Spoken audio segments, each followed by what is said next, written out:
Ya, Ítalo, ¿tú me dices cuándo?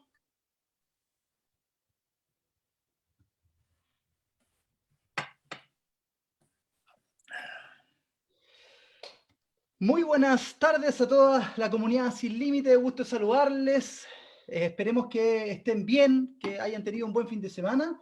Nos juntamos los días lunes, como siempre, con un invitado especial, con un invitado importante, una figura autorizada para analizar y hacer la previa a este momento histórico el día domingo. Vamos ya a presentar a nuestros invitados, pero antes les vamos a pedir que se conecten, que hagan sus preguntas correspondientes, que comenten lo que nosotros conversamos para ir construyendo entre todos un mensaje que es el objetivo de este programa, poder dar esperanza, poder entregar una oportunidad para construir el país que todos queremos, que todos y todas queremos.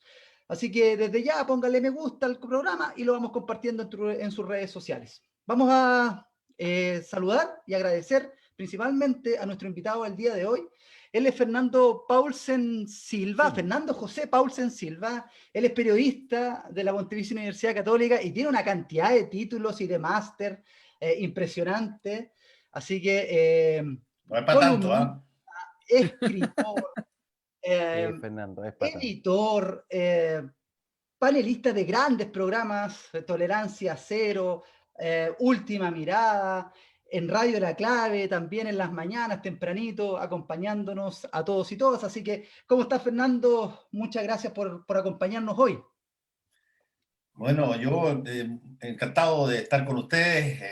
No tengo tantos títulos. No soy, déjame hacer algunas correcciones porque esta cosa cada cierto tiempo hay confusiones al respecto. Yo estudié en la Universidad Católica 1 año y medio periodismo y me fui después con una beca para jugar fútbol por la Universidad de North Texas State a Estados Unidos, que es donde yo saco mi título de periodista. Y después hago un máster en periodismo en la Universidad de Texas en Austin. Vuelvo y ya de viejo saco otro máster en la Universidad de Harvard el año 2007-2008. Así que ahí está. Chucherías nada más, chucherías. Chuchería para un ignaciano de Alonso Valle. Muy bien. Vamos a meternos a Wikipedia porque ahí vamos a tener que modificar eso porque lo tengo aquí y lo estaba leyendo en vivo y en directo. Así que sí. Wikipedia me volvió a fallar. No, Wikipedia me tiene a mí, pero total y absolutamente desconectado. Sí. Bueno, ya nuestro invitado hizo las aclaraciones. Al final lo que importa, Fernando, acá es la persona, importa que usted se haya dado el tiempo de compartir con nosotros. No, encantado, feliz. Y los títulos, sí. Los títulos particularmente en términos académicos, uno se da cuenta de que funcionan porque significa de alguna manera que tú pasaste por un periodo donde quisiste perfeccionarte mucho más, pero no garantiza en absoluto de que termine siendo, qué sé yo, una buena persona. Yo he conocido personas que son realmente detestables y que tienen, pero entiéndeme, una traguidilla de títulos colgados en la pared. Sí, así es. Saludamos a nuestros panelistas del día de hoy, a Gonzalo Espinosa, nuestro amigo psicólogo de San Pedro de la Paz, Concepción Histórico. ¿Cómo está? Gusto saludarlo, amigo mío. Bien, muchas gracias, don Michael, Ítalo, Sergio, un gusto ver los compañeros. Y Fernando, un agrado, un honor tenerte acá. Como tú bien dices, puede ser que los títulos académicos no pesen mucho o en la práctica no sean más que certificaciones, ¿no? Pero la experiencia que tú tienes, la posibilidad, mira, nosotros llevamos, ¿cuál es el capítulo? El número 45, nuestro capítulo número 45. Y yo ya siento que esto ha trastocado mi mirada del mundo, pero de una manera brutal en muchas cosas. Me imagino cómo será para ti, que llevas algunos años, digamos, en esto y has tenido posibilidad de compartir con tantas personas en minutos históricos tan relevantes que esa mirada tuya, esta no es la última mirada, pero esta tu propia mirada, es absolutamente, digamos, relevante para enriquecer la conversación que debemos tener, sobre todo en este particular minuto histórico. Sin duda, estoy a total disposición de lo que quieran. Saludamos al co-constructor de este programa, nuestro querido amigo Ítalo Gallegos Pulido, nuestro profesor desde nacimiento, nacimentano de corazón. ¿Cómo está, amigo? Gusto saludarlo. Gusto saludarte, Michael. Gusto saludarte, Gonzalo, Sergio, también, Fernando. Un placer poder estar conversando contigo directamente y esperamos obviamente poder aprovechar tu presencia y reflexionar en torno a temas tan importantes como son los que estamos viviendo hoy en día como país. Así que de verdad que es un placer. Gracias. Así es. Saludamos a nuestro querido amigo Sergio Fuica Gutiérrez, nuestro panelista abogado que siempre nos acompaña.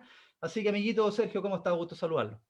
Bien, amigos, bien, Michael, un gusto saludar a Gonzalo Ítalo, así partimos el programa los cuatro y hoy día, qué mejor que contigo, Fernando, un agrado, realmente, sobre todo tu forma de ser para poder compartir y qué bueno que aceptaste la invitación, así es que a toda la comunidad y a ti también un fuerte abrazo en este día lunes y de inicio de semana. Encantado. Así es. Y vamos a dar inicio a nuestro programa ya, la gente comentando, todos conectándose y nos juntamos a reflexionar 2 veces a la semana. Últimamente nos hemos juntado más, pero felices de poder compartir con ustedes. Fernando, te vamos a hacer la pregunta más importante que tú vas a escuchar en este programa hoy. Queremos saber cómo estás tú, cómo está tu familia y cómo ha sido vivir estos tiempos históricos de pandemia que jamás, bueno, no jamás, pero hace 100 años que no había experiencia vivida con respecto a esto.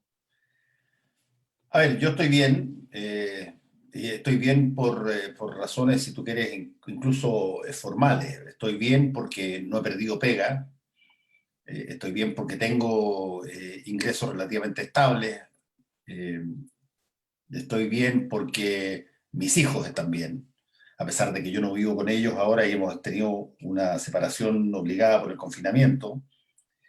Eh, Estoy bien porque mi madre vive conmigo hace 1 año y 2 meses, ella tiene 93 años, nos juntamos prácticamente todos los días a almorzar, ya no escucha mucho, así que yo me imagino que desde arriba y abajo, del piso de arriba y el piso de abajo, mi edificio, deben escuchar unos gritos brutales, pero a veces son las formas en que nos comunicamos, pero bien, bien, aprovechando sus últimos momentos, ella decae con dignidad y, y yo, bueno, un poco más aburrido de lo que probablemente estaría si es que no estuviera esta pandemia. Así es, nos alegramos mucho que tengas esa maravillosa experiencia de poder compartir con tu madre a los 93 años. Sin duda, esto va a ser algo que va a quedar en el corazón, porque me imagino que tuvieron la posibilidad de compartir mucho más. Así que felices Sí, sin duda. y nos alegramos mucho por eso.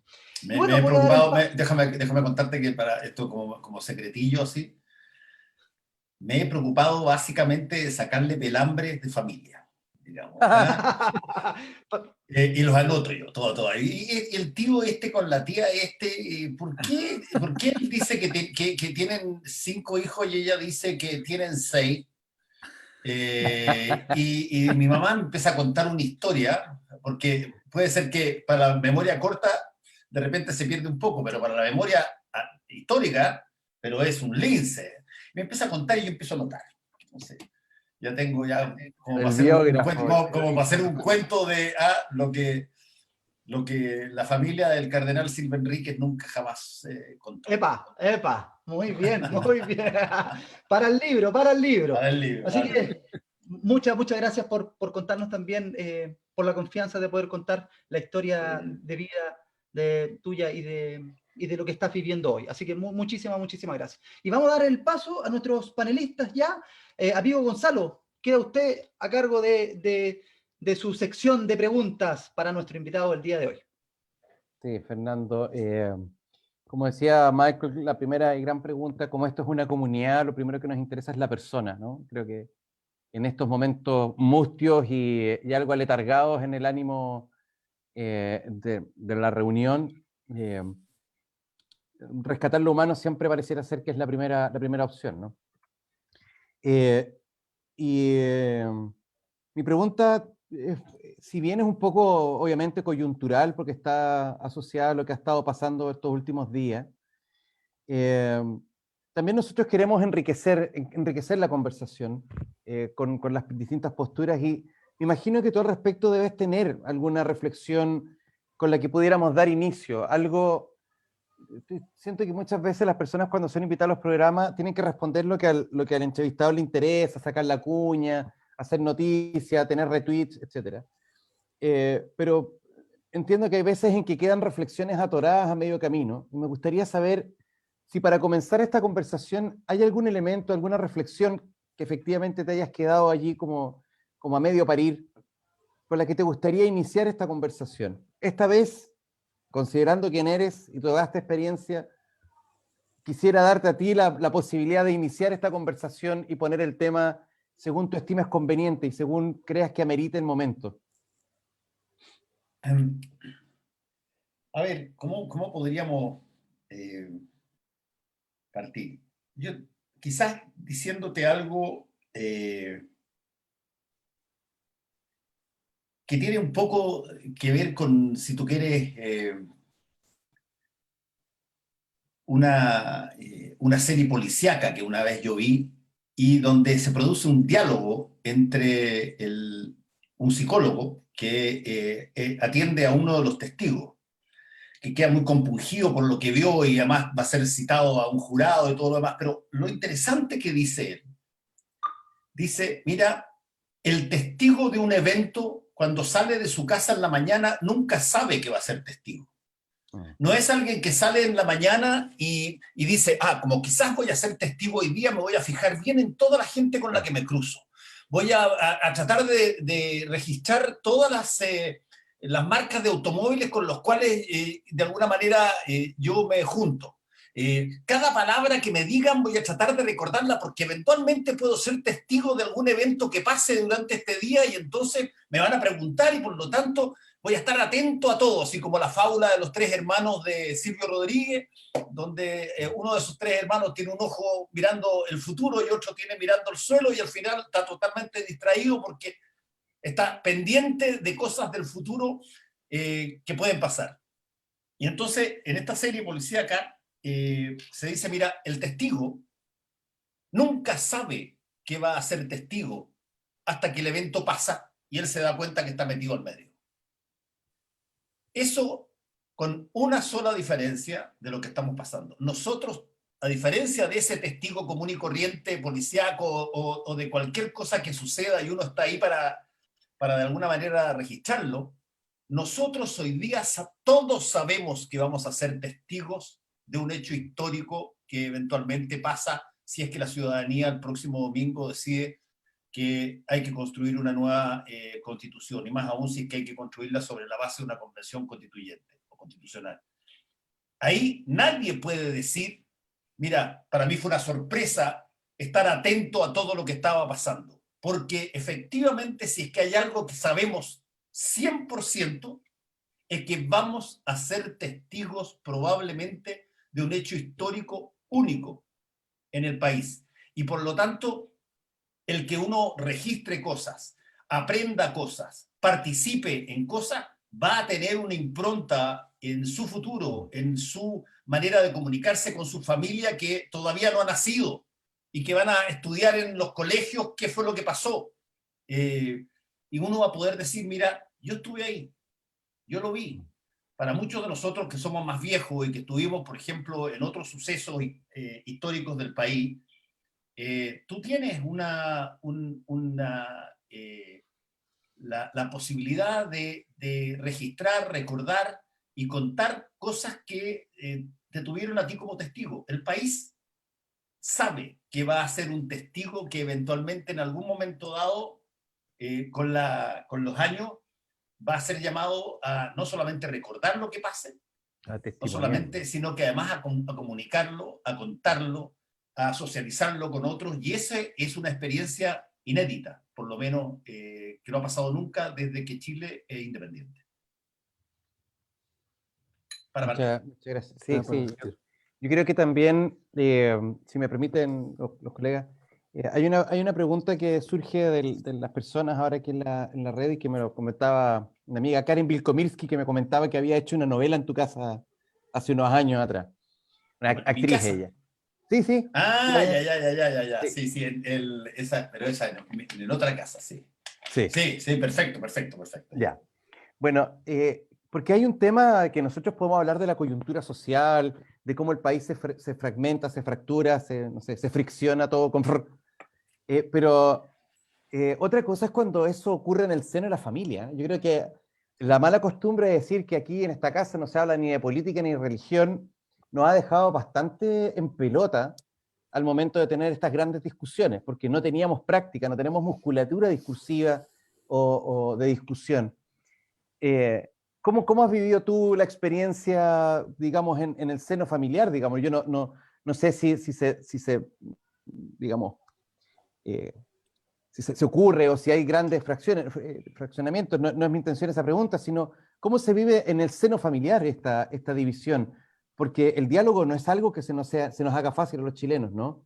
Somos de cerrar los ojos, gritar bien fuerte y esperar que al abrirlo la discusión se haya resuelto, ¿no? Pero esto en el seno familiar ha generado no sé si fracciones, pero sí ha generado una dinámica familiar interesante, ¿no? O sea, yo me siento un poco la oveja roja de la familia, pero la oveja como no, soy de una familia conservadora, de padres de una cierta línea, digamos, hasta hace poco tiempo muy tradicional, ahora han ido evolucionando en sus reflexiones porque de alguna manera la realidad se ha impuesto, ¿no? Pero ¿cómo se discute esto en casa? ¿Cómo se conversa con los hijos, con los padres? ¿Cómo se conversa con los vecinos en lo más próximo? Sí, es una buena pregunta porque yo creo que la diversidad de formas en que eso se plantea en familia es súper amplia. Yo no creo que haya métodos, si tú quieres, muy rígidos. Puede Claro, ser de sí. que haya familias muy verticales y que, qué sé yo, funcionan en el estilo del siglo XIX y que todo lo que el papá dice es lo que se hace y qué sé yo acá. Pero no, yo tengo la impresión que hay básicamente una serie de alternativas. Una de ellas es, a ver, ¿cómo evita el impulso que tiene la persona mayor, el padre o madre, de tratar de no intentar imponer ideas sobre la base de una supuesta superioridad etaria, digamos, una mayor experiencia? Y desde ese punto de vista yo tengo la impresión que, por lo menos en mi familia, el tema político prácticamente no se discute a no ser que nazca de abajo. Es decir, si es que me lo preguntan mis hijos, una determinada cosa, Entiendo. yo no tengo ningún problema en contestar. Pero a mí no me gusta, por ejemplo, en mi casa o con mis hijos, ser el que instala un tema político particular. Porque, entre otras cosas, conversamos harto. Nosotros somos bien habladores, conversamos harto, cuando nos encontramos, hablamos, y salen muchos temas, y de repente ellos tienen ganas de preguntar algo sobre alguna cosa, son todos estudiantes universitarios o recibidos, yo prefiero mil veces que si es que mis hijos tienen ganas de preguntarme algo que tiene que ver con mi pega o tiene que ver con la contingencia, prefiero que me lo pregunten, y si es que no me lo preguntan, no lo impongo, no pongo el tema. Fernando, mira, para entrar un poco en esta lógica, en lo que tú planteaste y pensando en este testigos que seremos de lo que estamos viviendo y que estamos siendo hace ya un buen tiempo. Nunca hay que olvidar que la presidenta Bachelet intentó un proceso constituyente dentro de lo que estaba en el capítulo 15 de la Constitución, pero que no funcionó, digamos, y no prosperó, porque justamente hubo errores. Cuando entrevistamos a Fernando Atria en su oportunidad, o a Francisco Vidal en este mismo programa, lo mostraron y lo reconocieron como un error intragobierno en ese momento.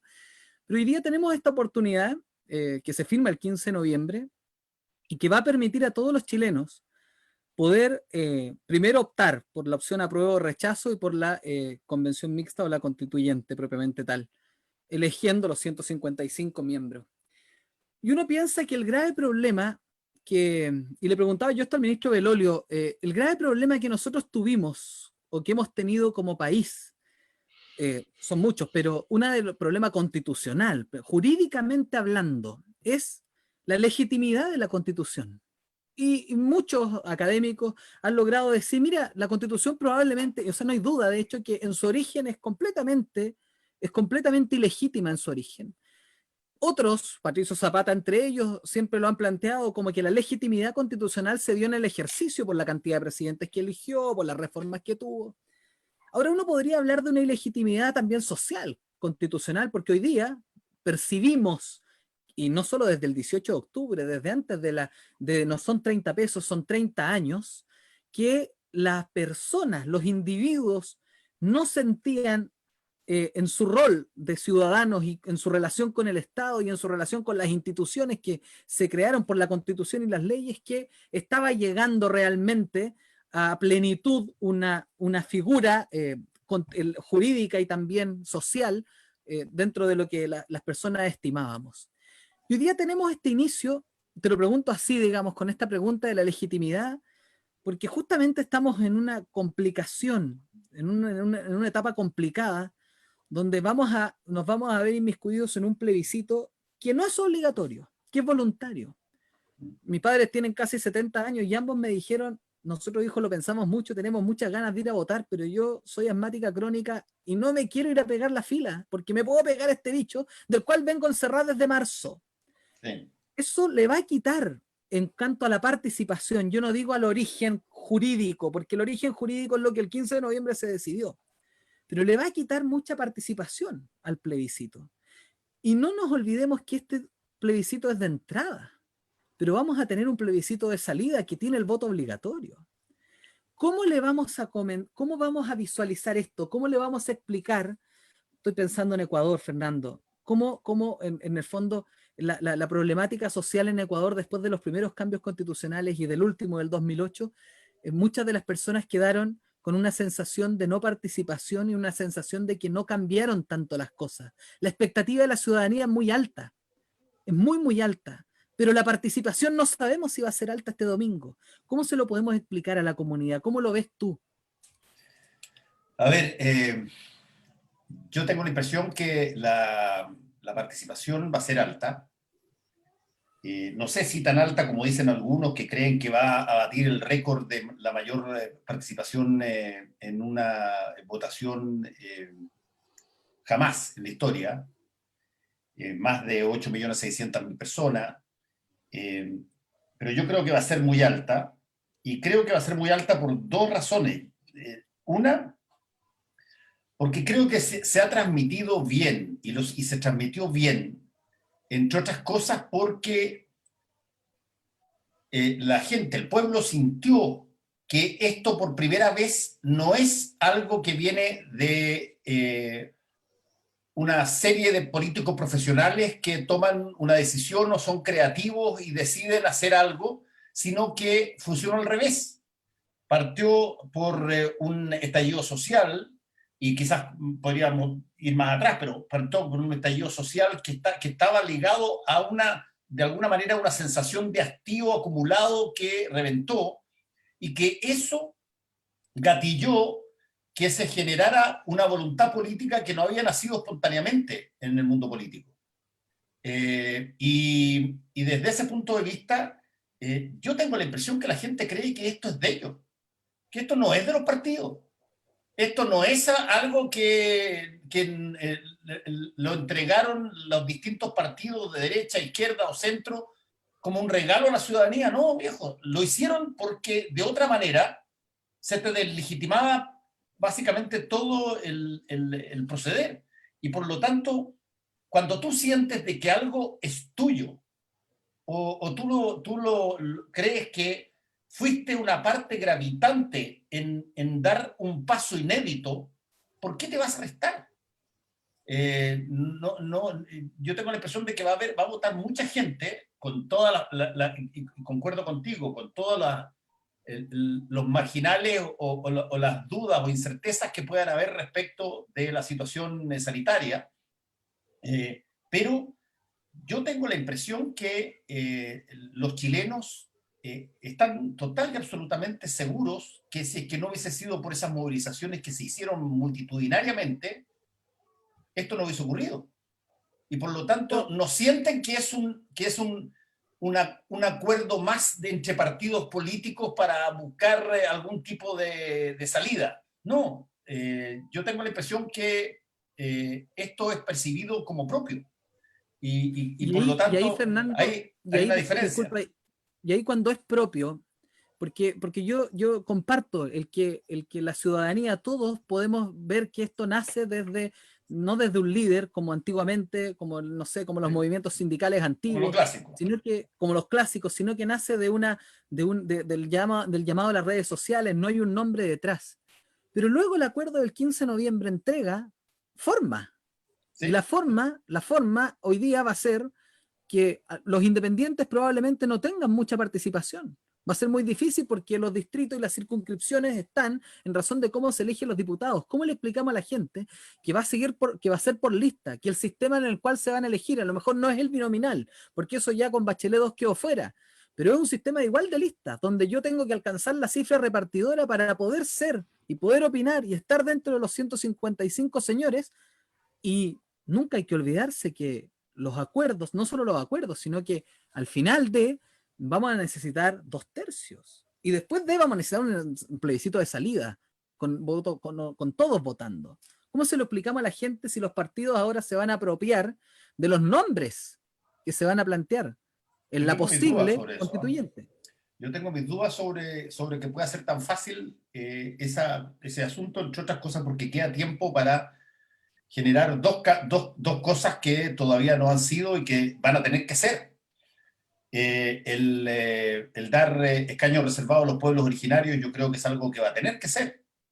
Y que probablemente hay tiempo todavía, como lo dijo el propio Patricio Santamaría del CERVEL en una entrevista hace poco tiempo, queda tiempo para eso. Y yo creo que en el caso de los independientes van a tener va a tener que mejorarse en los criterios de equiparidad con los militantes de partido. Yo creo que eso también va a ocurrir. Pero a mí lo que me preocupa, si te lo puedo decir así muy directamente, es que una de las formas en que tú tratas de evitar que algo que no quieres que suceda pase es exagerando las dificultades que pueden existir en ese proceso. Mira, yo lo conté de alguna manera ayer en Tolerancia Cero muy rápidamente, pero tú no te puedes imaginar las dificultades que había para que al principio, cuando se esboza la idea de participar en el plebiscito de 1988. Primero salen 2 o 3 personas por acá, Genaro Arregada por aquí, otro por acá, y proponen así, pero medio tímidamente, ¿y qué tal si ya se ha aprobado de todo? Se ha aprobado prácticamente de todo, desde las cosas más ultras hasta negociar. Y no había caso. Veníamos en un ciclo de protestas desde el año 83, donde en cada protesta que hubo, el número menor de muertos de cada protesta fueron 6, y hubo una de 21 muertos. Y la gente siguió saliendo a la calle, y seguía saliendo a la calle. Y en un momento dado, surge a ver, ¿y qué tal si es que usamos el resorte que provee la Constitución del 80? Y saltan todo, pero ¿cómo vaya a hacer esta cuestión de acá? Es la Constitución de Pinochet, sin registros electorales, votando con un carné, que ellos imiten los carnés. Bueno, quedó la crema. Partidos que dijeron jamás vamos a ser parte de esta lógica del 88, parece transar, qué sé yo. Y en un momento dado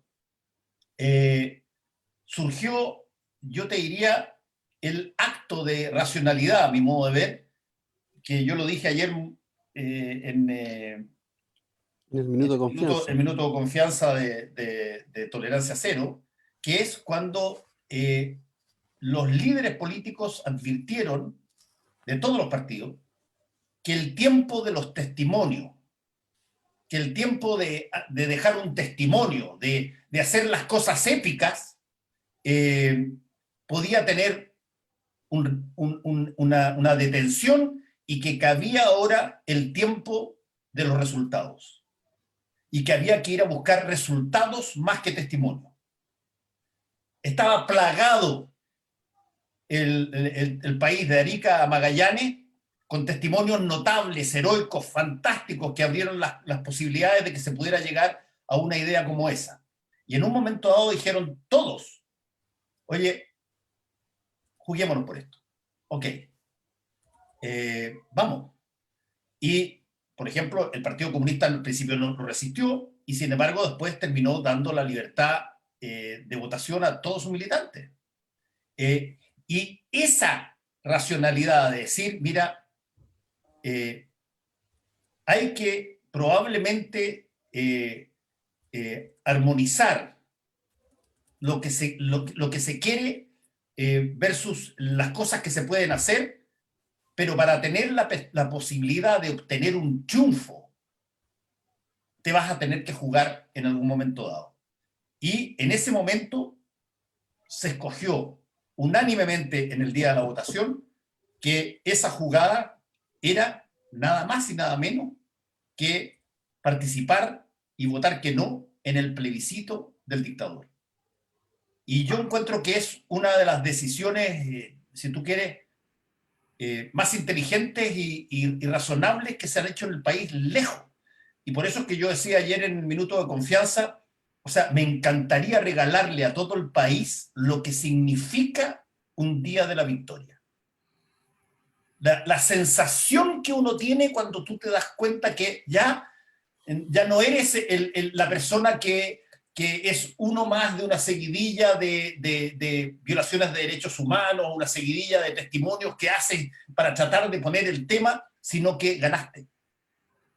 Ganar genera un estado de ánimo total y absolutamente distinto. No digo que lo que pasó después de eso fue el paraíso, no. Ahí se comprometieron un montón de cosas, yo he escrito miles de cosas al respecto, se transaron un montón de cosas que probablemente podrían perfectamente haberse hecho de otra manera, pero lo que sí pasó es que cambió radicalmente el estado de cosas desde cómo estábamos a cómo se empezó a construir una nueva sociedad. Y yo creo que eso es muy posible que mucha gente lo sienta también ahora. Es cierto que en todos los extremos hay gente que eventualmente no quiere esta vía institucional por la vía del plebiscito. Porque en algún caso quieren que siga la Constitución del 80 y en otro caso creen que la única forma de obtener algo es al estilo de las viejas películas de vaquero, cuando ya finalmente había que hacer un ajuste de cuentas y el jovencito se tenía que enfrentar con el malo balazo. Pero yo tengo la impresión que desde el punto de vista de la ciudadanía, nadie que está en la oposición duda que enfrentado a poner un lápiz el próximo domingo va a votar a prueba. Me parecería muy raro que alguien, por muy extremo que sea, ponga rechazo. Probablemente ese extremo no va a ir a votar. Pero no va a poner su firma en un rechazo. Yo conozco montones de personas que me han dicho a lo largo de todos estos años lo que se arrepienten de haber votado por el sí, pero no conozco a ni uno, a ninguna persona. Todavía no me ha llegado nunca, jamás, nunca una persona que me dice yo me arrepiento de haber votado que no, hubiese preferido que Pinochet siguiera 8 años más, o 16 años más. Nunca.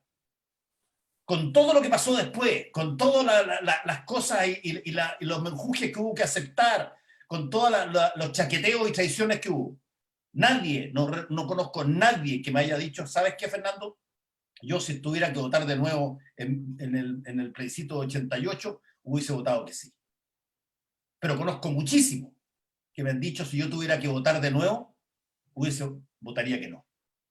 Y eso es ordenar las cosas para saber ganar. Para que se acabe el momento de los testimonios se concentre la conducta en la Los vocación de ganar. Estamos conversando con Fernando Paulsen y amigo Ítalo, le toca a usted. Vamos nomás. Pero Fernando ya respondió la pregunta que yo le tenía. Sí, no, de verdad, que era en torno a la profundización de lo que él había planteado ayer en el minuto de confianza, que Sí. me llamó mucho la atención lo que él planteó y quería aprovechar la oportunidad para que profundizara, bueno, y lo hizo. Que quería poder mencionar este diálogo con la historia, qué importante es, a partir de lo que Fernando planteaba al inicio, de este diálogo que él mantiene con su mamá, ¿cierto? Ir tomando nota de cómo Sí. ella fue viviendo la historia. Y creo que esto ha sido un gran regalo que por lo menos yo también recibí en este contexto de pandemia. He tenido la posibilidad también de poder estar más dialogante con mi mamá y también se ha generado este diálogo con la historia de ella, con sus antepasados. Y saco como reflexión muchas veces lo fácil o lo liviano que nos resulta muchas veces juzgar a las personas sin conocer la historia. ¿Y por qué me detengo un poco en esto? Porque hay algo que a mí me preocupa y obviamente quisiera preguntarle a Fernando a partir de la experiencia que él tiene de lo vivido en el contexto, ¿cierto? Anterior al plebiscito del 5 de octubre del 88, y que tiene que ver con el tema del trato, el trato que se va generando hacia el otro. Bueno, tú, Fernando, sabes, porque creo que tú fuiste parte de la comisión que revisó el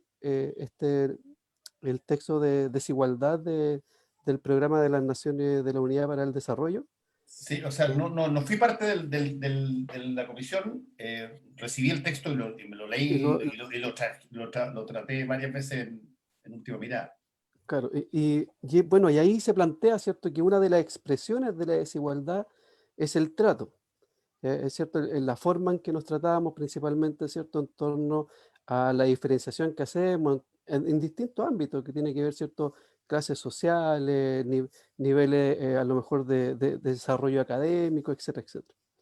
Y hoy Oye, perdón, día, déjame decirte una cosa, interrumpirte ahí, una cosa que yo encuentro que es extraordinario lo que tú estás diciendo. ¿Vieron ustedes la película Parasite? Ah, la oriental. La No, oriental, ganadora del Oscar. no. ¿Les puedo hacer un spoiler o no? Sí, Sí, Ya, Sí, les voy a hacer un spoiler. Bueno, Está en esta Netflix. es una... sí, está en Netflix ahora, así que la sí, pueden sí, ver. está. Pero tiene mucho que ver con lo que estás diciendo tú, Ítalo. Esta es una situación donde una familia se consigue un trabajo, un miembro de la familia de asesora del hogar de una casa de una persona, de una familia muy rica, y empieza a meter subrepticiamente con situaciones falsas a todo el resto de la familia como empleados. Y por supuesto hacen como que no se conocían, pero al final es una forma de corromper la relación para que todos tengan pega y puedan tener más plata. Bueno, y esta familia, la más rica, tenía una serie de gestos y una serie de tratos hacia el resto de la población que no era como ella. Y en general, no voy a contar el spoiler, pero cuando finalmente termina todo en la película y sucede lo que pasa al final, hay un evento, Ítalo, un evento que hace uno de los miembros de la familia más rica, un gesto que hace, que es un gesto muy derogativo y muy despreciativo, que genera todo el final de la película, porque alguien podrá argumentar, oye, pero si ya estaba lista la cuestión, etcétera, ya, ¿qué tanto? Y tiene que ver un poco con lo que tú estás diciendo. Es impresionante, impresionante el peso que tiene el trato, la empatía, el toque en el hombro en el momento justo cuando alguien está afligido, pero es impresionante lo que tiene de comunicación, de comunicativo. Y cuando eso no está, o más aún, cuando hay desprecio, y el desprecio se produce en forma de gestos o forma verbal, esa situación crea resentimiento. Y yo creo que hay mucho todavía por eso. De hecho, hoy día hay una forma nueva. A mí me sorprendió, por ejemplo, ver ya en forma bastante abundante, en los Twitter sobre todo, y de gente que yo supongo que tiene educación y que funciona bajo otro parámetro, pero este componente, no sé si ustedes lo han visto, de tratar a las personas que se manifiestan de orcos. Orcos. Eso iba a plantear. ¿Qué son los orcos? Los orcos son... O simios, lo he escuchado. Claro, o simios también les dicen. Pero los orcos son una suerte de monstruo humanoide. De una suerte de monstruo que es una palabra que viene probablemente del griego, pero que después se traduce en la forma más cercana a nosotros, que es ogro. El orco es un animal metamorfoseado de humano. Y por lo tanto, ese orco, porque cuando tú lo tratas así, le quitas todo su componente de humanidad. Y cuando le quitas el componente de humanidad, te importa un carajo. Yo me acuerdo cuando el año 1986 el almirante Merino habló por primera vez de los humanoides. De los humanoides para referirse en particular en ese momento al Partido Comunista y diciendo que ellos no tenían los derechos humanos porque no eran humanos, eran humanoides. Y con los orcos pasa exactamente lo mismo. Tú desnaturalizas a un ser humano de una forma y por lo tanto cualquier cosa que le pase a ese ser humano no le está pasando a alguien como tú. Y eso me parece mucho más grave, si tú quieres, que un bofetón. Claro, es un poco lo que iba a plantear y que, bueno, y que para mí es relevante porque al final y al cabo, ¿cierto? Vamos construyendo, estamos en una situación clave como, digamos, como país, como ciudadano. Pero es sumamente importante poder ir considerando esto porque a mí también me llama la atención lo que dices tú, Fernando, el orco, el simio, pero la despersonalización del otro. Es quitar toda legitimidad en torno, ¿cierto?, a la humanidad del otro. Y a lo que voy yo es lo peligroso que eso puede ser. Porque si ya sabemos en la historia de la humanidad, ¿cierto?, cómo terminó cuando a las personas se les despersonaliza. O sea, en holocaustos, ¿cierto?, y otras acciones en las distintas naciones, en las distintas historias de nuestro país también, a nivel universal. Entonces, para mí resulta preocupante y también principalmente en torno a que muchas veces esto uno lo lee a través de las redes sociales o lo escucha de personas que han recibido cierto grado de educación, tienen títulos profesionales, trabajan en el servicio público, entonces uno no entiende hasta qué punto el ser apruebo o el rechazo a mí me permite o me valida para poder, ¿cierto?, tratar al otro ya ni siquiera como un ser humano, sino como cualquier cosa diferente a un ser humano. Exacto, una cosa que no tiene derechos humanos, por ejemplo, porque no puede, que es distinto, por ejemplo, es distinto a las formas que nosotros y en todas partes del mundo nos comunicamos con apodos, qué sé yo, que a mí me digan zurdo, etcétera, o a un comunista le digan comunacho. Ok, eso está dentro del juego, igual que decirte facho, qué sé yo, momio, como se decía antes, está bien, pero que momio en ese momento se decía por conservador, por una cosa muy antigua. Claro, pero que a ti te empiecen a tratar como un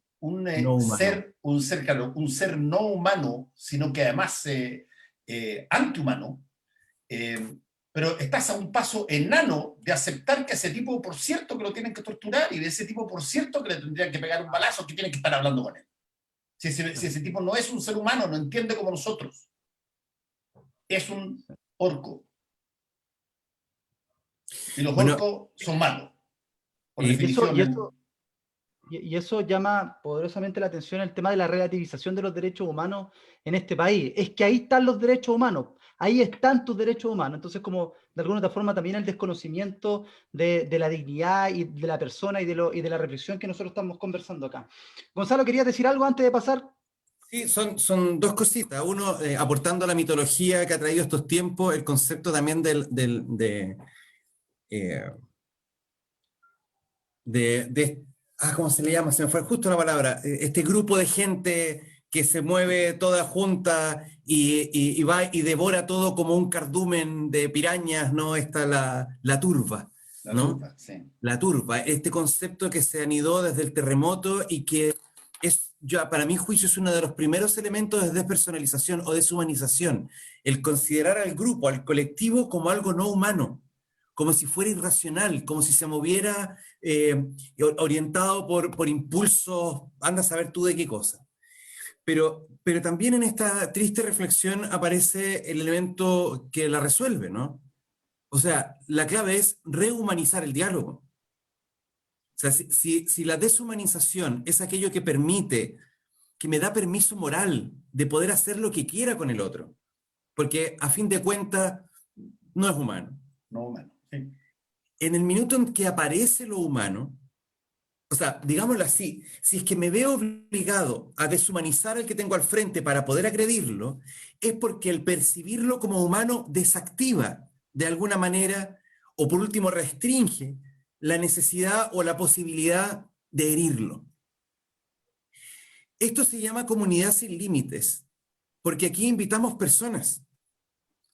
Porque la primera pregunta que le hacemos a nuestros invitados e invitadas es ¿cómo estás tú? Es que más allá de lo que vayas a decir después, coincida o se contraponga a lo que pensamos o sentimos, lo primero es ¿quién eres tú? Yo no me quiero poner pechoño para las cosas, ¿no? Pero hay un texto bíblico que a mí me llama mucho la atención y es con el endemoniado Gerasa, ¿eh? Y esto solamente con un ejercicio reflexivo. Cuando este endemoniado sale y viste harapos y está lleno de demonios dentro, Jesús histórico le hace una pregunta: ¿cómo te llamas? Lo primero que hace antes de tomar cualquier decisión, incluso con un demonio, es preguntarle su nombre. Luego veré qué hago con eso, ¿no? Pero ¿cuál es tu nombre? Porque las cosas no tienen nombre, tienen una denominación, tienen una categorización, una catalogación, pero no tienen un nombre, salvo cuando el loco le pone el nombre al auto y ya ahí está la Lucia, la Cindy, lo que sea. Pero no es más que una alegoría. Lo único que amerita nombre es aquello que tiene persona, que tiene una esencia y una identidad, no es un ente, es una esencia. El punto, por lo tanto, a mi juicio, y no quiero distenderme más, aunque me muero de ganas, es que la rehumanización de esto pareciera ser, y es por lo que nosotros nos estamos jugando, por el que aparezcan las personas. Y en ese proceso la idea se ve como accesoria, como accidental, como biográfica incluso. Que tú estás pensando eso, y yo lo digo porque yo salí de una de las universidades privadas como más, digamos, marcadas, siendo yo de una línea política absolutamente diferente, pero el diálogo que ahí logré tener con algunas personas, a pesar de la distinción, fue muy íntimo y cercano, muy cálido, a pesar de pensar cosas tan brutalmente distintas. Entonces, este proceso de rehumanización, ¿por dónde parte? ¿Por dónde parte que nos sentamos? Y por eso preguntaba lo de la familia, porque yo entiendo, y a lo mejor puedo equivocarme, pero que ese proceso de rehumanización parte por darme cuenta que estoy hablando con mi padre, que estoy hablando con mi hermano, que estoy hablando con mi hijo. No es cualquier persona. No es un simple depositario de una idea. Sí. Es alguien a quien yo amo. Y se puede extrapolar, Gonzalo, a los amigos. Porque tú tienes más posibilidades de tener amigos que piensan distinto a ti que probablemente tener familiares que eventualmente estén en la antípoda y que estén llanos a conversarlo. De alguna manera, en una familia las cosas se ordenan por, no sé, una suerte de ecología natural. Pero con los amigos, ¿qué pasa con los amigos cuando tú tienes amigos, muy amigos, con los que tú compartes bastante y que piensan totalmente diferente a ti? ¿Cómo estableces el nexo ahí? Una opción es no tocar los temas. Claro. Una opción es nunca hablar ni entrar de lleno en el tema. La otra es tocarlo. Y tocarlo con la total, yo te diría, constatación de que se hace en un contexto de la amistad. Y que por lo tanto el que tú mañana vayas a votar rechazo y otro vaya a votar apruebo y los dos son íntimos amigos, no significa de que eso se rompe o eso se...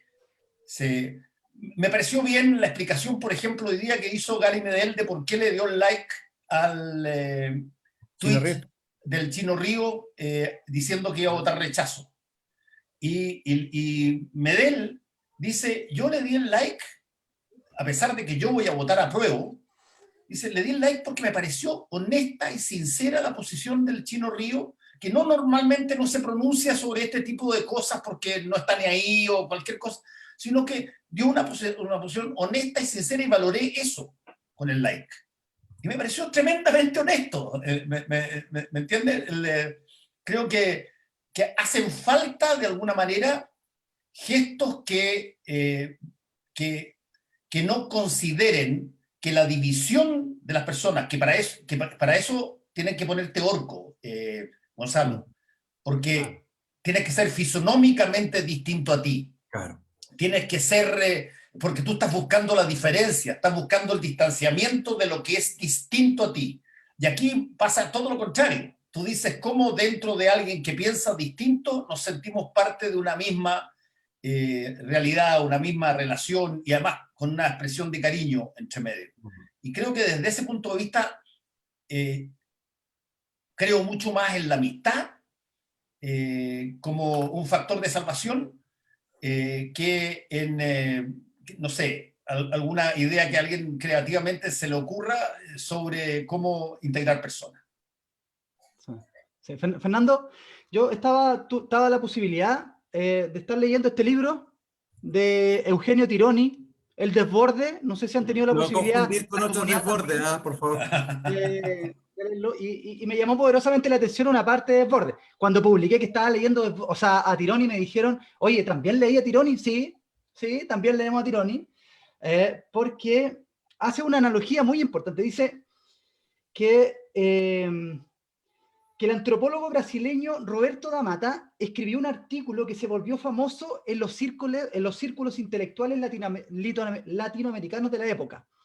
Usted no sabe con quién está hablando.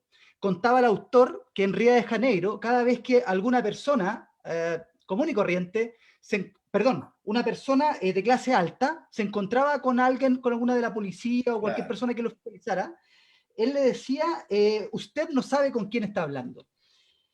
Y Guillermo Donel, que es un argentino, toma esta misma analogía y la lleva a la experiencia argentina. Pero él cuenta que escuchó muchas veces que alguien también dijo esta misma frase en Buenos Aires, y cuando le preguntaba, el policía, la persona de clase alta le decía, ¿usted sabe con quién está hablando? Inmediatamente la diferencia era que el bonaerense le preguntaba o decía, ¿y a mí qué mierda me importa? Entonces, que no pasaba lo mismo en Buenos Aires que pasaba en Río de Janeiro, porque el bonaerense tenía otra identidad. Si extrapolamos eso en Chile, hoy, después de todo lo vivido, ya estallido social, todo esto que ha pasado, ¿qué crees tú en dónde está el ciudadano o ciudadana a pie común y corriente? ¿En seguir agachando el moño frente a esa persona que la pisotea, diciéndole, ¿tú sabes con quién estás hablando? ¿O hemos agarrado algo de ese bonaerense de poder responderle, y a mí qué mierda me importa? No sé si logro mostrar bien. Yo no sé si es que existe una respuesta única a la pregunta. Yo creo que hay cosas, por ejemplo, que le han causado mucho daño a... muchos de ustedes trabajan en el ámbito de la psicología, digamos, pero le han causado mucho daño a la gente. Y esto lo han repetido una serie de personas con cargo de autoridad a través de distintos gobiernos. Yo una vez hice una columna a raíz de este texto, de lo que voy a contar, porque dije, no puede ser, digamos, que sea una repetición sistemática. ¿Cuántas veces no han escuchado ustedes de algún ministro del área económica en un momento dado en que estábamos con algún tipo de mala situación y había que discutir el salario mínimo y habían movimientos sindicales y todo lo demás en el pasado? La siguiente frase: mira, lo que hay que hacer hoy día es cuidar la pega. ¿Cómo se cuida la pega? ¿Qué es lo que está diciendo de verdad una persona que te pide cuida la pega? Lo que te está diciendo es quédate callado, sé funcional, no te metas en líos que eventualmente puedan arriesgar que te vaya. En pocas palabras, agacha el moño. Y eso, a mi modo de ver, causa un brutal daño en un montón de cosas. En el punto de lo que planteabas tú, hay una... mira, a ver, te lo voy a plantear de la siguiente manera, que también es el escritor Eduardo Galeano, cuando vino a Chile, se alojó en mi casa, la revista Análisis, claro, lo trajo la revista Análisis para darle el premio de la editorial que sacaba la revista Análisis. Nosotros damos un premio de Editorial Emisión. Fuimos juntos a Valparaíso con además el director Juan Pablo Cárdenas y otras personas más, y estuvimos con él mucho rato. Y después él se transformó en columnista de la revista también. Y en un momento dado, él mandó una columna que a mí me dejó, pero total y absolutamente, yo te diría, congelado para siempre con esa idea. Contaba él en esta columna que él y una serie de otros escritores fueron a buscar a la puerta de la cárcel argentina a un poeta que llevaba casi 4 años preso en la dictadura argentina y que salía en libertad. Le habían matado a la mujer, habían metido preso al papá, una cosa tremenda de este, que no me acuerdo en este momento exactamente el nombre, cuál era el poeta argentino. Y bueno, y van estos gallos todos compungidos a ver a este personaje que no veían hace mucho tiempo y que sabían que no estaba muy bien adentro de la cárcel. Y lo va a ver este grupo pequeño y sale de la cárcel el argentino con las 2 manos arriba, gritando, feliz, pero cagado de la risa. Ganamos, ganamos, pero dichoso. Y se miran, cuenta Galeano en la columna, se miran entre ellos, ¿qué está hablando este gallo? Mira cómo está, flaco, pero chupado, perdió su mujer, perdió su hija, le han sacado, tenía huellas de tortura por todos lados. Entonces dicen, ¿de qué? Entonces uno de los argentinos, que en esos son, van y preguntan, le dice, perdona, pero ¿qué fue lo que ganamos? Mirate, le dice. Y lo toma así, lo pone muy gráficamente, dice, ganamos, ganamos. ¿Pero que ganamos qué? Ganamos porque no nos convirtieron en ellos. Todo lo que esa persona tenía como objetivo era que el resentimiento, incluso el odio que podía tener por todas las cosas, no lo transformara en alguien capaz de hacer las mismas cosas que le estaban haciendo a él. Y me quedó tan marcado, no nos convirtieron en ello, que fíjate que yo lo considero casi un mantra en mi vida, digamos. Mi hijo me han escuchado miles de veces hablar de esto, porque de pronto tú ves gente que puede estar eventualmente en el mismo lado de tu decisión, pero que tú de repente dices que se queme todo. Y yo lo veo en Twitter, y personas que son razonables y dicen, oye, hay que quemar todo. O cerremos por fuera. Claro, o sea, pero que cerremos por fuera no es una cosa que tenga que ver contigo, pero quemar todo es una acción. ¿Ah? Pero, a ver, ¿qué tan lejos se puede ir? ¿Qué tan lejos se puede ir con este acto de vindicación o de contraataque? ¿Tienes que torturar? ¿Es legítimo si torturas tú y no que te torturen a ti? tendrías que hacer algún tipo de, no sé, ejecución. ¿Ah? Porque bueno, si te la hicieron a ti, ¿por qué no la haces tú? Las ejecuciones tuyas son buenas, las ejecuciones del otro son malas. Y yo siempre recuerdo al poeta de Galeano en ese momento, feliz, dichoso, porque había conseguido el logro más alto que él tenía, que era, por favor, que yo no termine con mi odio transformándome en lo que ellos son. Y creo que es una variable que a mí me quedó marcada, y por eso es que a veces, por ejemplo, yo no lo dije ayer porque se me está acabando el tiempo, pero lo dije en la radio, para que gane el apruebo hay una sola forma. Para que gane el rechazo hay dos. Para que gane el apruebo, tiene que ganar el apruebo en los votos. Para que gane el rechazo, o gana el rechazo en los votos, o hay una violencia tal que se deslegitime el plebiscito o incluso se suspenda el plebiscito si es que de repente queda una cagada muy grande. Y por eso es que la violencia se hace funcional para quien no quiere que cambien las cosas.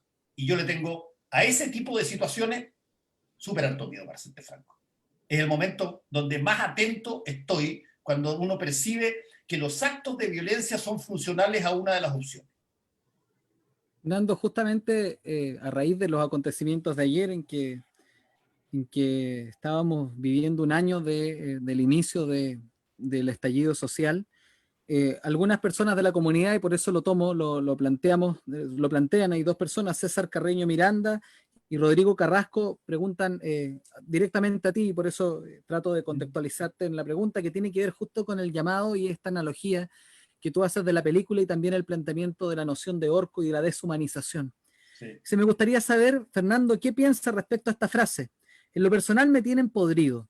Hay que condenar la violencia, venga de donde vengan. Rodrigo Carrasco dice, es lo mismo que le quiero preguntar.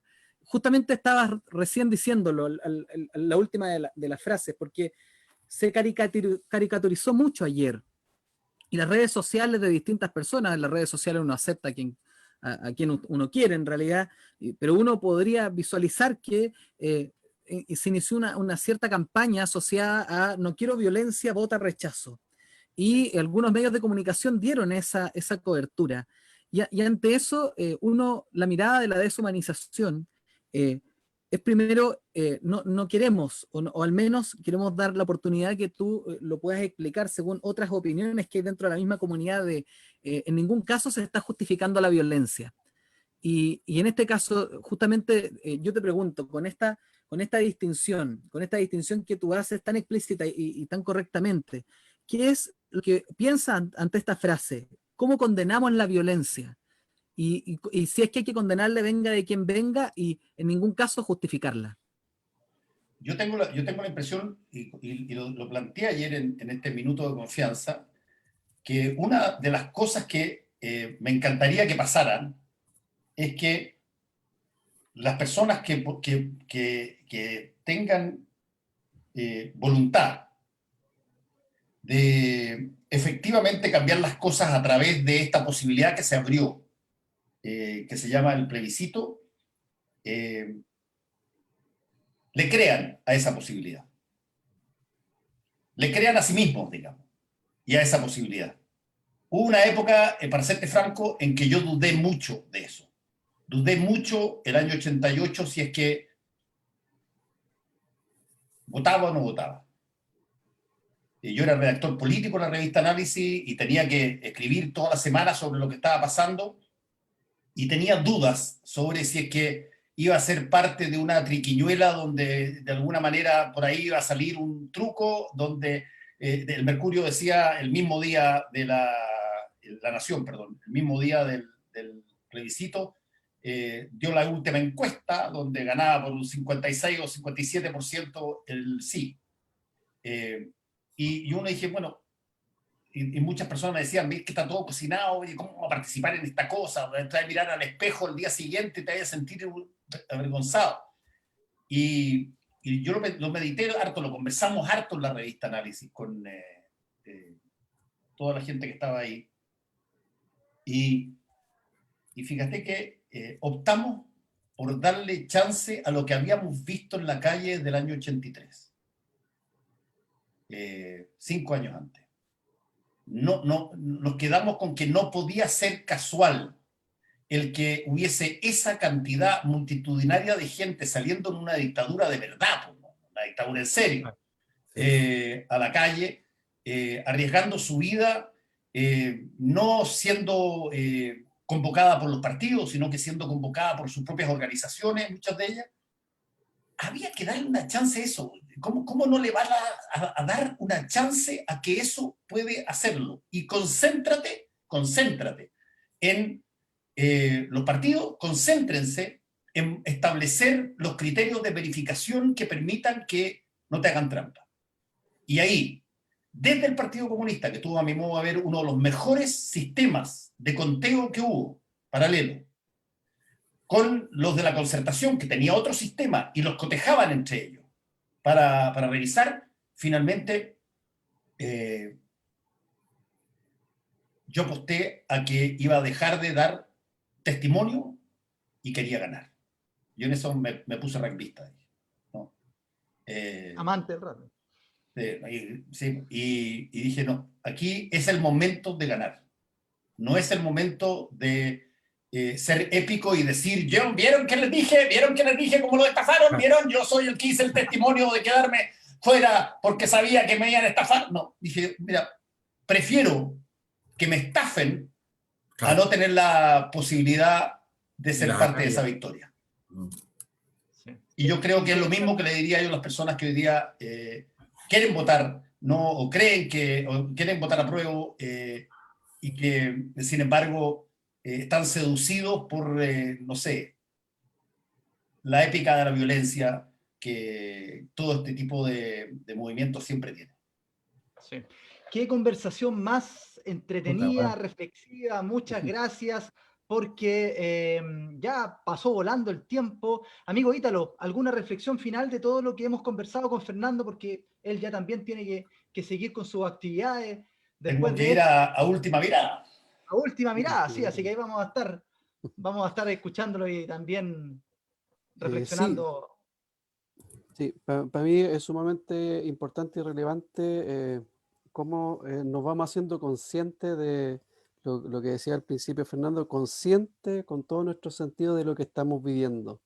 Y lo importante es ser racional, principalmente, y no tiene que ver tanto, ¿cierto?, en función de la violencia o la no violencia visible, material, está cierto, que también es importante. O sea, creo que aquí el mensaje de ser racional, lo que decía ayer Fernando en el programa Tolerancia Cero, pensar en el triunfo, es sumamente importante.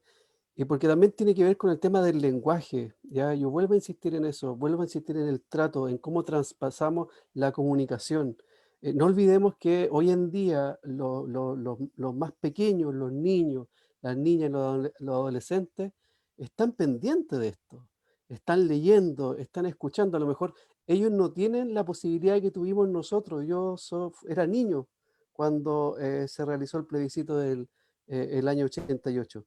Ya tenía 5 años, tengo recuerdos de lo que fue eso, así, señales. Flash. Pero sí hay algo que recuerdo muy bien, que en mi casa, mi papá votaron, tenían su postura, pero nunca fue un lenguaje deshumanizador hacia el otro. Y eso que estábamos en dictadura, había mucha rabia, había mucho, a lo mejor, mucho argumento para poder referirse de una manera, ¿cierto?, deshumanizadora, despersonalizadora contra el otro, contra el contrincante, contra el rival. Así que yo me quedo con eso. O sea, más allá, las personas que están en la comunidad, hagamos eco de lo que hemos recibido, de la formación de nuestras familias, de nuestra formación profesional, que nos tienen hoy día con un trabajo, que nos tienen trabajando en el servicio público. Hagamos eco en torno, ¿cierto?, a lo que decimos, a cómo lo decimos, porque creo que eso es lo que se va a necesitar luego de que pase, ¿cierto?, esta elección este domingo, para poder construir el país que queremos. Y si gana el rechazo, va a haber que construir un país igual, porque si gana el rechazo y no hay nueva constitución, hay que transformar, porque somos conscientes de las necesidades que existen. Entonces, tenemos que caminar hacia allá, y creo que hacerlo desde el lenguaje, hacerlo desde el buen trato, es algo que es importante para nosotros como adultos, pero también va a ser una muy buena herencia que le vamos a dejar también a nuestros niños, niñas y adolescentes. A nuestras próximas generaciones. Hay muchos mensajes, Fernando, de felicitaciones, de agradecimiento por toda tu labor. Maca Béjar lo decía ahí, qué gran invitado. Muchos saludos a él, porque de verdad, o sea, el aporte que haces a la contingencia, al análisis político, no a la pequeñez, no a la figura, sino que al fondo ha sido para muchos, y en eso te lo decía en off, y yo creo que también todos los panelistas acá, y nuestras dos panelistas también, que en este programa hay mujeres también, pero por diversas situaciones no pudieron estar, pero también saben que eres un gran invitado y una gran figura pública en este país. Así que, Fernando, muchas gracias. Lo último es que nos puedas dejar un mensaje a toda la gente que nos sigue para este momento histórico del día domingo. Ay, ay, ay. A ver, en primer lugar, como mensaje, me encantaría que la gente se diera la posibilidad de regalarse la inigualable sensación de victoria. Creo que, y desgraciadamente no hay ni una posibilidad de ser victorioso en democracia si tú no compites, si tú no vas a hacer la competencia que corresponde.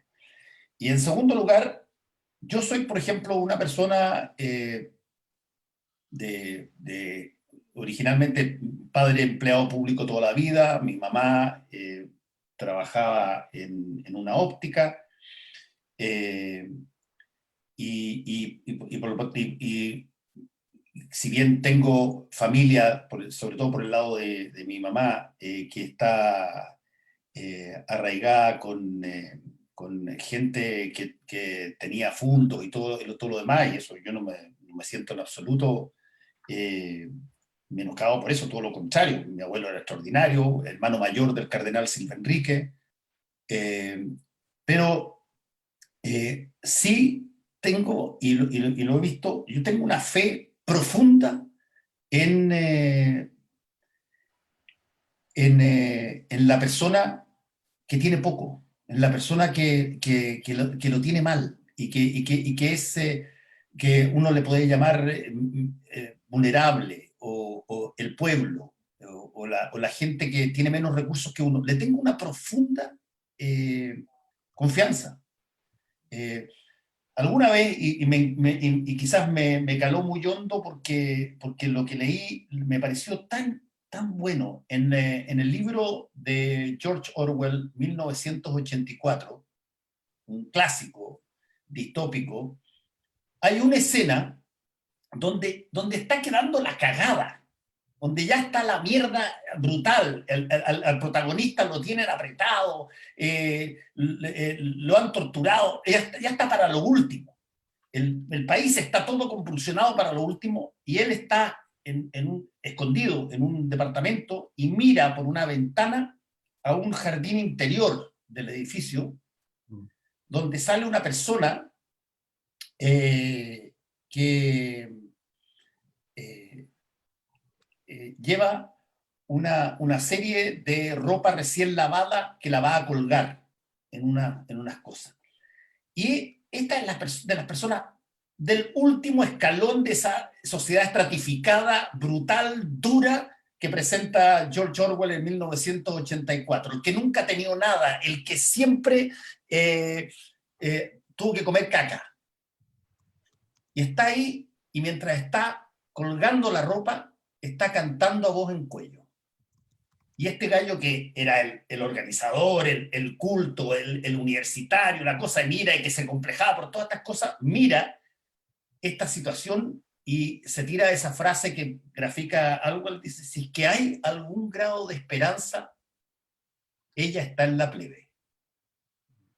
Y a mí me quedó siempre dando vuelta. Si es que hay algún grado de esperanza, no va a salir por arte de magia del líder mandeliano que encontremos maravilloso a la vuelta de la esquina, o el superalcalde de Recoleta que eventualmente de pronto se erigió en el líder de las personas que protestan en la Plaza Italia, o de el expresidente que alguna vez le levantó con el dedo a su compatriota boliviano, le dijo hagamos, bueno, no, va a salir en gran medida, para ponerlo en el lenguaje de Orwell, de la plebe, va a salir de la gente que padece la realidad, no de la gente que puede de alguna manera escaparse, entre las que me cuento, que puede flotar de alguna manera. Si es que hay esperanza, yo creo que esa está puesta en la gente, en el pueblo. Y creo que como nunca hoy se ha abierto una posibilidad de que sean ellos los que se pronuncien y no el típico grupito que desde 1810 lo viene haciendo. Claudia Andrea Olate Muñoz dice, gracias por el nivel de conversación. Tremendo invitado. Y nos sumamos a eso. Fernando, un abrazo inmenso. Gonzalo, gracias Sergio, a todos ustedes. Cuídense. Sí, que vaya abrazo, muy, Fernando. muy bien. Muchas Saludos gracias. a su madre. Cuide mucho a su madre. Disfrútela. Sí, ahí está. Me tengo que despedir a ella con un rito que no lo voy a contar porque en medio de eso, de esas cosas ñoñas. Pero un rito todas las noches para despedir. Que les Por vaya favor, bien. que vaya muy Cuídense. bien. Abrazo, Muchas Fernando. gracias. Chao. Muchas gracias, chao. que esté muy Que bien. vaya bien. Chao. Chao, chao. Estimados amigos, gran invitado, gran reflexión la que tuvimos con Fernando Paulsen. Dejo la palabra a ustedes, si alguien quiere dar Sí, un último mensaje. yo quiero en el fondo para que el rol de la comunidad siempre es de acogida, y en el fondo me quedé con una sensación de que podría ser, hay mucho, y los errores son los que siempre hay que acoger. Y en ese sentido, uno puede visualizar que en cuanto al lenguaje, un error en personas que puedan plantear, digamos, con condiciones deshumanizadoras, sobre todo a hechos de violencia, que yo sé que tanto la reflexión de Fernando como la pregunta de Ítalo iba a muchas frases desafortunadas que se suscitaron con los hechos de ayer, que son repudiables. En el fondo yo creo que eso, y quiero ser esa voz dentro de la comunidad, yo condeno 100% los hechos de violencia, más allá de adscribirlo hacia un sector político, que creo que eso es algo muy pequeño, una pequeñez pensarlo desde esa lógica. Pero sí hay que también entender al que sufre. Parte del acoger es entender el que sufre.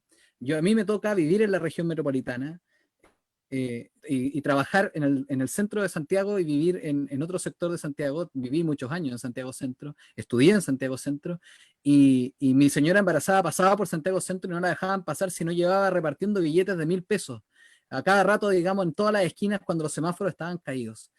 No se nos puede olvidar que hay personas que ahí están viviendo en una situación de alta gravedad, y que la rabia muchas veces hace construir frases que son desafortunadas, que son deshumanizadoras, pero que el Estado de Derecho, cuando no funciona, cuando te das cuenta que la persona, el que violenta en cualquiera de las líneas, el que violenta con cuello y corbata o el que violenta con una piedra en las manos, el que violenta quemando la cúpula de una iglesia, patrimonio de la humanidad, o el que violenta quemando una iglesia de una institución determinada, o el que rompe el paradero, eso es condenable. Es condenable el hecho de violencia, y nada lo puede justificar. Porque si nosotros justificamos dentro del concepto de humanidad el error del que se indica la frase, estamos olvidando la racionalidad.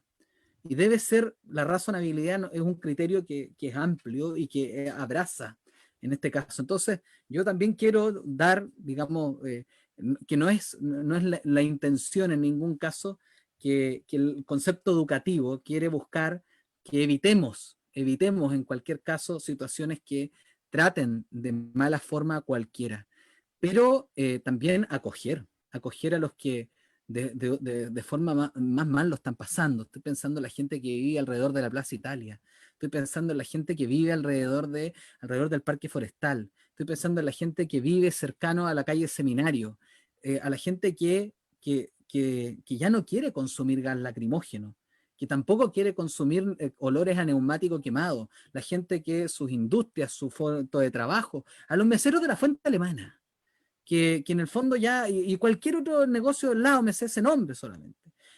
Y eso también debe ser parte de que acojamos ese sentir, porque muchas veces la frase de odio, la frase que estoy muy de acuerdo contigo, Ítalo, y también con Fernando, la deshumanización, eso hay que dejarlo fuera, eso no puede ser.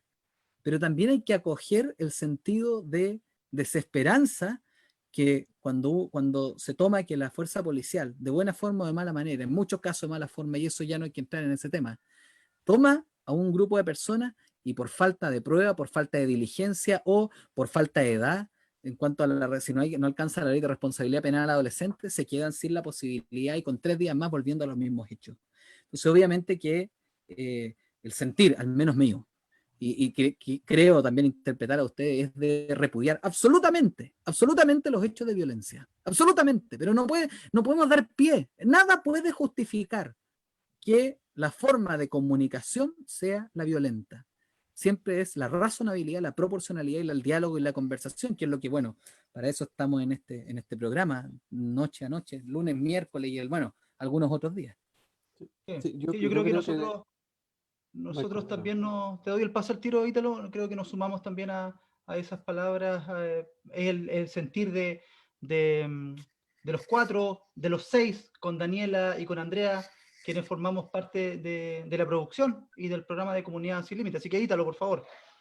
Sí, yo lo que a lo que hace referencia Sergio, yo creo que el cuidado que tenemos que tener es no normalizar.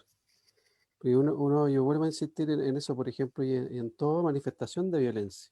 Cuando ya empezamos a normalizar cualquier situación de violencia, cuando ya hacemos la deshumanización sostenible y por lo tanto ya dar el próximo paso de hacer un proceso de deshumanización de manera sistemática ya no genera nada. Y en ese sentido, por ejemplo, lo que estamos viendo ahora, a partir del proceso de la situación conyugal, de lo que estamos viviendo actualmente, creo que es peligroso. ¿Ya? A eso voy, es peligroso, por ejemplo, la forma en que nos manifestamos en función de la rabia, ningún problema. Ahora, pero utilizar esa forma y empezar, ¿cierto?, a utilizar conceptualizaciones que no hacen referencia a una persona, delincuente, miles de epítetos que nosotros podemos decir y que hacen referencia a algo que es real porque realmente están delinquiendo. Pero ya cuando empezamos a utilizar, ¿cierto?, o a nombrar a estas personas de manera deshumanizadora, yo creo que ahí es una situación sumamente compleja y que por lo tanto es importante porque no la podemos normalizar. ¿A qué voy esto? Porque, por ejemplo, yo soy una de las personas que pienso que la corrupción en nuestro país se normalizó. Por eso no nos genera mucho, por ejemplo, que este Ponce Lerú de una... Entonces también es violento. Exacto, o sea, que delinquiendo o haciendo una actitud fraudulenta es un negocio, ganó. Y no nos parece, pasa ahí, pasa en los medios, pasa como que ya, bueno, sí, estamos acostumbrados, lo normalizamos. Entonces, creo que son cosas que no se pueden normalizar y obviamente de acuerdo con Sergio, o sea, y acoger en función de lo que también están viviendo muchas personas a partir de la situación de lo que pasa ahí en Santiago, lo que pasa también en otras comunas, en otras ciudades. En la Araucanía. Exacto. Sí. Gonzalo, digo, usted, para ir finalizando. Yo, que esto como un dato biográfico, yo hace muchos años, un par de décadas, participé del movimiento siloísta. No sé si lo conocen, pero es la parte como más mística del movimiento humanista. Y el movimiento humanista tenía 10 un decálogo, ¿no? 10 como ideas, conceptos regidores, que me parecían siempre muy interesantes. Y uno de ellos es que nada te obliga a tomar partido, porque los bandos son una ilusión, decía. Y esa frase, más allá de que yo después dejé de participar, me ha acompañado harto y cuando de repente me siento en la disyuntiva de qué partido tomar o qué opinar, si estoy a favor, en contra o no, me repito esa frase, es que no estoy obligado a tomar partido. Y lo digo también probablemente porque eso es una de las cosas que más alimenta mi vocación como psicólogo. A mí me interesa comprender, no enjuiciar. Yo en este minuto, más allá de que esté de acuerdo o no, con situaciones como esta, me asusta que no tengamos el ánimo de comprender lo que pasa.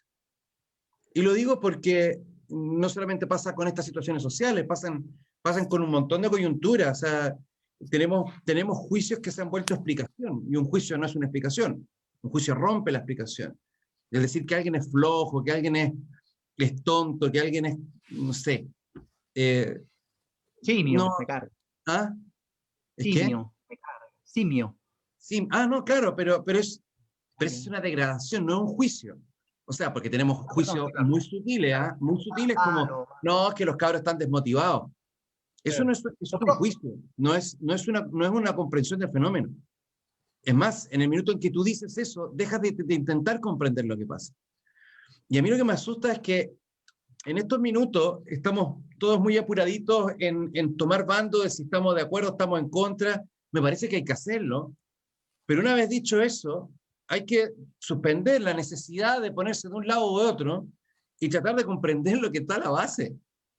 Y yo como psicólogo, a mí como digamos, interesado en la naturaleza humana, me interesa saber qué hay más allá de esa acción, qué es lo que la fundamenta, no para justificarla, sino para comprenderla, porque me van a disculpar, pero puta, yo no soy nadie para decir si esa weá es válida o no es válida, loco. No estoy ahí, no es mi lucha, estoy a 500 y tantos kilómetros, formo parte de un conglomerado, pero no tengo el dolor que tiene esa gente. Yo no sé lo que le pasa a un peña, a un mapuche, yo no sé lo que le pasa a una persona de Plaza Italia para arriba que está urgida porque le han metido en la cabeza que el pueblo se va a levantar y le va a ir a saquear la casa. Po. No tengo idea. No sé si está justificado o no está justificado. No lo sé, y lo digo honestamente.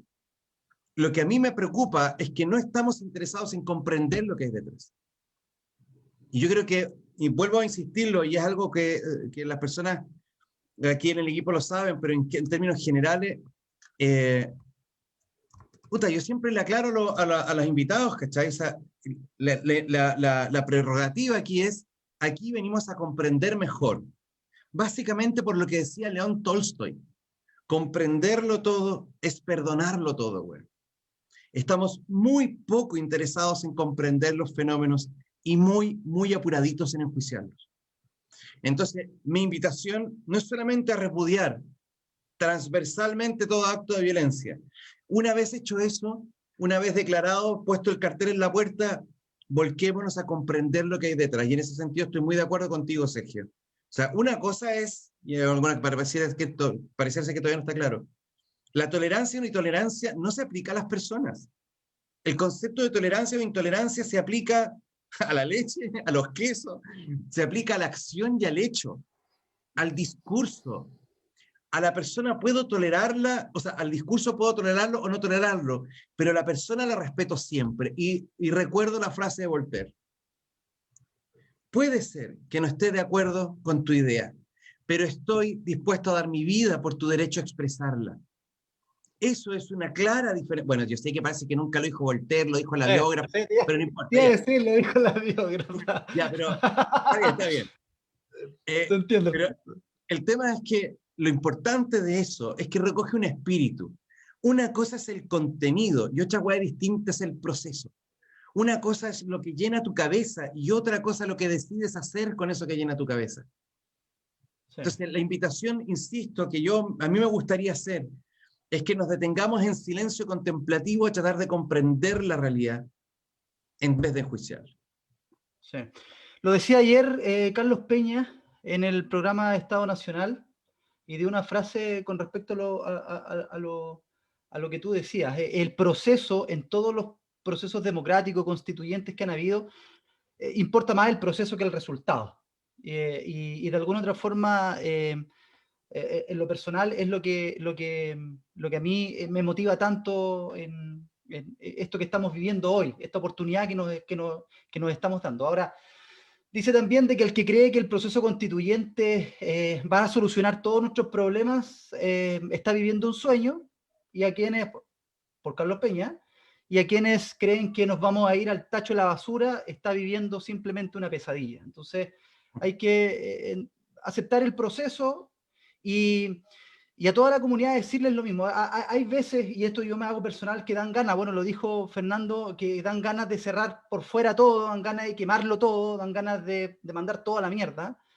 pero en estricto rigor tenemos que siempre tratar de ir al punto o pensar el punto que decía Sergio, que la violencia no es el modelo. Aquí hay personas que justifican la violencia, nunca es justificable, sí es entendible a lo mejor, pero justificable nunca, porque y Maturana también lo dice, la tolerancia no existe, la tolerancia es la venganza encubierta. Lo que tenemos que hacer nosotros entre los seres humanos es estimular el respeto, y ahí es lo que nosotros queremos aportar. Partimos por 4 programas, ya vamos en el 36, 37, y solamente queremos entregar este mensaje de reflexión, de que todos y todas podemos construir un país mejor, y como decía Ítalo, no solamente para nosotros, porque a lo mejor esto nosotros no lo vamos a ver, pero sí para nuestras próximas generaciones. Y en eso es que nos movemos, por eso nos juntamos a veces 4 veces en la semana, porque queremos aportar. Nosotros, la amistad cívica es lo más importante. Supieron ustedes que a veces nos agarramos, estamos completamente en desacuerdo de todo, nos picamos, yo cierro el Zoom y me voy a la cresta y me da rabia, y Chechín me manda WhatsApp picado, el que se pica pierde, ¿ya? Porque bueno, hay unos que somos más... diálogo, weón. Sí. porque somos desde la arteria de las vísceras, pero la amistad entre nosotros siempre, y entre nosotras, siempre debe prevalecer. Podemos estar en desacuerdo en muchas cosas, pero el vínculo y la amistad es algo muy bonito que tenemos que seguir estimulando. Yo con eso, chiquillos, me despido. Amigo Sergio, parece Un que abrazo a quería decir algo. todos. Sí. Ya. Oh, estén un muy abrazo bien. a todos, un abrazo grande a todos, y solo recuerda los programas de la semana Sí, eso para voy a hacer. terminar con eso. Miércoles 20, Que yo no me 30 acuerdo, horas. yo no me acuerdo. Y Miércoles tenemos 20, 30 todavía horas. 2 libros para sortear. Sí. Vamos el miércoles Oye, 20, 30 entreguen los horas libros. Pues. con Matías del Río. Matías del Río, panelista Matías del Río, miércoles 20:30. Muy bien. Sí, el jueves vamos con Cristian Bofill y Lucía Damer.